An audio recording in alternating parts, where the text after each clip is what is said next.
दिवाली की रात वैसे तो सुख समृद्धि की रात होती है, लेकिन इस दिन कुछ लोग अपने फायदे के लिए जादू टोना कर देते हैं। ऐसा माना जाता है कि दिवाली की रात महानिशा की रात होती है, जो तंत्र साधना के लिए खासी फलदायक होती है।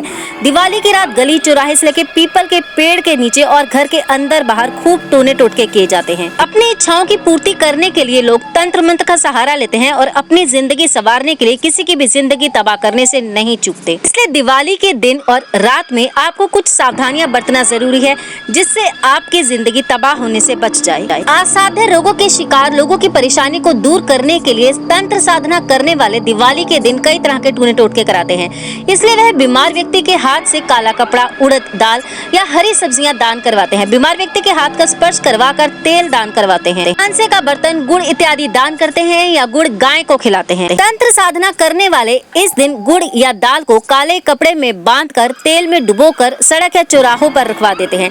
इसलिए इस दिन सड़क पर कपड़े की छोटी पोटली दिखाई पड़े तो उससे बचकर निकले, नहीं तो यह आपके लिए जानलेवा साबित हो सकती है। कुछ लोग अपने कर्मों के कारण हमेशा गरीबी, कंगाली और कर्ज में डूबे रहते हैं।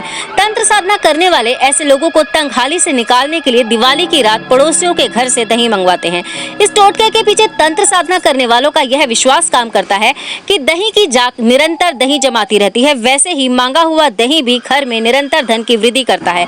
दही मांगने का यह टोटका भारत में ही नहीं, यूरोपियन देश में भी खूब प्रचलित है। जिन परिवारों के सदस्यों में आपस में हमेशा लड़ाई झगड़ा रहता है, उनके बीच के इस कलेश को खत्म करने के लिए तंत्र साधना करने वाले दिवाली की रात को गृह कलेश से परेशान लोगों से कच्ची मिट्टी के घड़े में थोड़ी सी जौ, 5 सिक्के और भैरव मुठिया रखवाकर सड़क के बीचों बीच चौराहे पर रखवा देते हैं।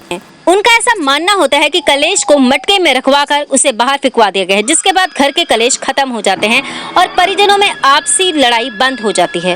इसलिए दिवाली के 1-2 दिन बाद तक सड़क पर कोई भी मटकी दिखाई दे तो उससे बचकर निकले, नहीं तो आपके घर में वह कलेश आ जाएगा। संतान की चाहत किसे नहीं होती, लेकिन कई बार यह मुराद पूरी नहीं हो पाती। होती भी है तो कई बार सिर्फ लड़कियां ही लड़कियां। निसंतान महिलाएं दीपावली की रात के बाद से गुंदवी आटे की लोई बनाकर रखना शुरू कर देती हैं।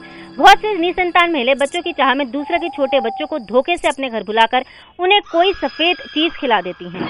ऐसा माना जाता है कि वे अपने ऊपर की बुरी आत्मा दूसरे के ऊपर डाल देती हैं। इसलिए दिवाली की रात ही नहीं बल्कि 1-2 दिन बाद तक भी ऐसी चीजों से बचकर रहना चाहिए। दिवाली खुशियों भरा त्योहार है, इसे खुशियों के साथ ही मनाइए। आप सबको हमारी ओर से दिवाली की हार्दिक शुभकामनाएं।